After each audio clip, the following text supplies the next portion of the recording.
Salam saudara yang dikasih Tuhan, kita mau belajar mengenai peperangan rohani yang sesungguhnya. Itu ada tercatat di dalam Efesus 6 ayat 12 sampai 18. Ayat 12, karena perjuangan kita bukan melawan darah dan daging, tetapi melawan pemerintah-pemerintah, melawan penguasa-penguasa, melawan penghulu-penghulu dunia yang gelap ini, melawan roh-roh jahat di udara. Peperangan kita bukan melawan darah dan daging, artinya adalah bukan melawan manusia, tetapi melawan iblis Lucifer dan pemerintahannya. Mempunyai bawahan, yaitu menteri, panglimanya, gubernur, bupati, wali kota, dan seterusnya. Itu yang kita lawan, bukan melawan manusia. Sejahat-jahat manusia itu karena ada iblis di dalam dirinya. Manusianya dikasihi, diampuni, iblisnya yang dilawan.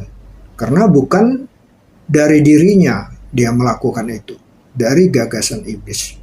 Itu yang terjadi kepada Adam dan Hawa. Tuhan bilang jangan makan buah pengetahuan. Iblis kasih gagasan, menyihir untuk memakan. Jadi iblis itu yang sebagai penggeraknya, sebagai pengaturnya, supaya kita melakukan jatuh ke dalam dosa. Jadi iblis itu yang harus dilawan.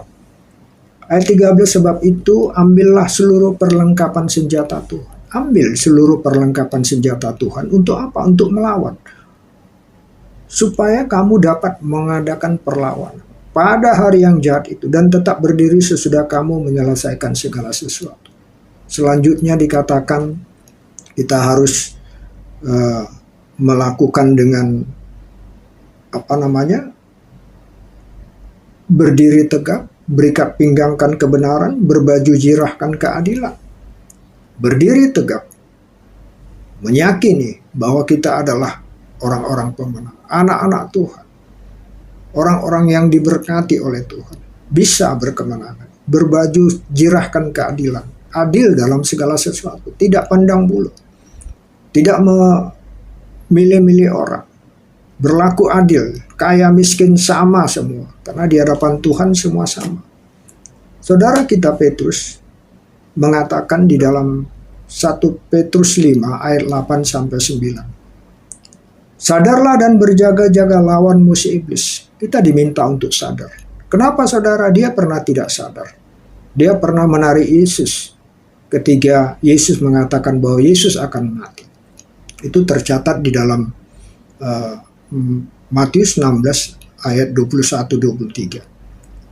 Lawan musuh iblis, berjalan keliling seperti singa yang mengaum-ngaum dan mencari orang yang dapat ditelannya. Lawanlah dia dengan iman yang teguh.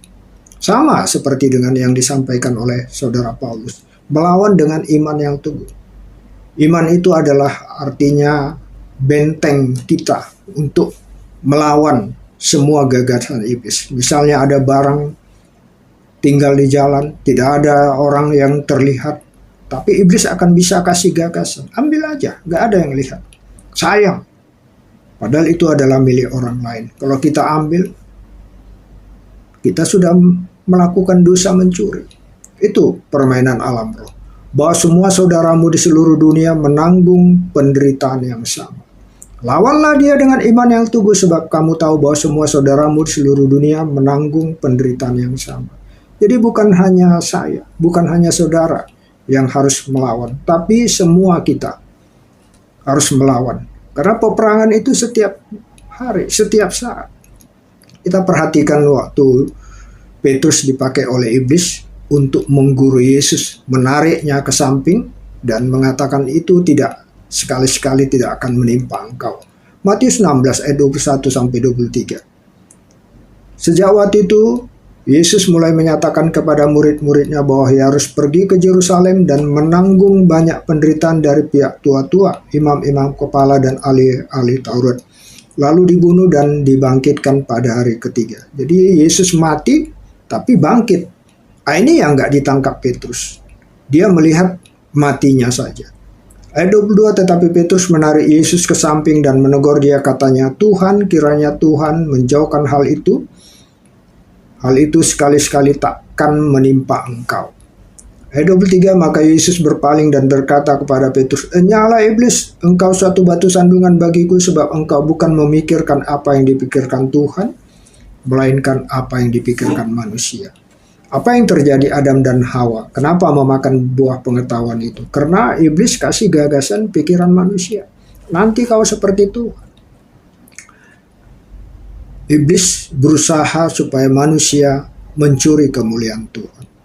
Itu yang terjadi kepada iblis sebelum jatuh ke dalam dosa. Dia memberontak.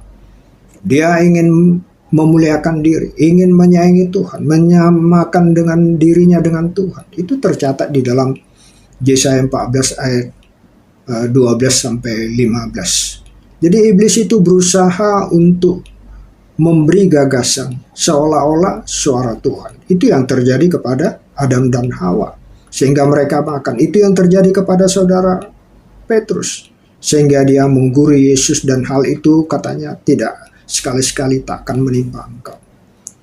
Kita harus melawan saudara. Peperangan itu setiap hari, setiap saat. Saya sendiri 17 tahun sakit ayan, sakit lever. Kenapa bisa sampai demikian lama 17 tahun sakit ayan? Karena tidak mengerti saudara.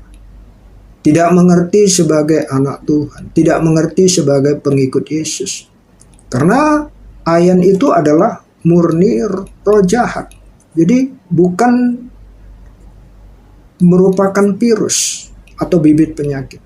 Itu tercatat di dalam Matius 17 ayat 14 sampai 21. Di ayat 18 dikatakan, dengan keras Yesus menegur dia. Menegur siapa? Menegur roh jahat itu. Lalu keluarlah setan itu daripadanya, dan anak itu pun sembuh seketika itu juga. Itu yang saya tidak sadari, bahwa roh jahat membuat saya mengalami sakit ayan selama 17 tahun. Saya tidak mengerti peperangan. Saya jadi kaum pencundang, bukan kaum pemenang. Sesudah mengenal Yesus, mulailah saya belajar bagaimana peperangan yang harus saya lakukan. Peperangan itu setiap hari, setiap saat. Iblis kasih gagasan supaya jatuh ke dalam perzinahan, jatuh mencuri, jatuh dalam korupsi, dan lain-lain. Dan kita harus lawan dengan iman yang teguh. Kita harus sadar dan berjaga-jaga. Walaupun tidak ada yang melihat, walaupun tidak ada CCTV ada di sana, tapi ada yang melihat Tuhan. Ada iblis yang kasih gagasan. Kalau kita perhatikan di dalam Matius 10 ayat 1, kita bisa belajar bagaimana sebenarnya roh jahat itu membuat penyakit, membuat kelemahan tubuh. Yesus memanggil ke-12 muridnya dan memberi kuasa kepada mereka untuk mengusir roh jahat dan untuk melenyapkan segala penyakit dan segala kelemahan. Kuasa dalam nama Yesus untuk mengusir roh-roh jahat. Pertama roh jahat, baru disandarkan dan untuk melenyapkan penyakit. Roh jahatnya pergi, maka penyakit lenyap, dan segala kelemahan tubuh juga lenyap. Itu yang terjadi kepada saya. Jadi penyakit itu datangnya oleh karena ada roh jahat. Roh jahat yang memberi masukan kepada tubuh manusia, virus itu menjadi dia seperti monster, menjadi kanker. Dia gelembungkan, dia buat menjadi monster. Itu yang terjadi.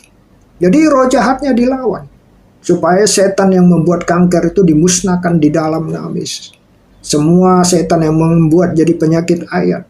Termasuk juga seorang ibu di dalam Lukas 13 ayat 11. Itu sangat jelas dikatakan di sana.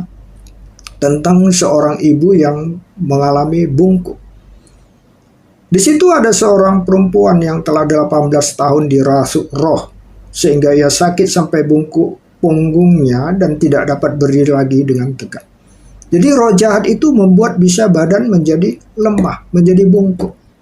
Sehingga badannya membungkuk. Sesudah roh jahat, roh yang membuat bungkuk itu diusir, ibu itu bisa berdiri dengan tegak. Seperti yang saya alami juga. Ayan itu diusir dalam nama Yesus. Roh ayan itu pergi. Dan saya tidak pernah lagi mengalami kumat. Dan bisa melakukan pelayanan juga kepada orang-orang yang diikat oleh roh ayan. Dan mereka dipulihkan oleh Tuhan. Jadi kita harus menyadari saudara, peperangan itu setiap hari, setiap saat.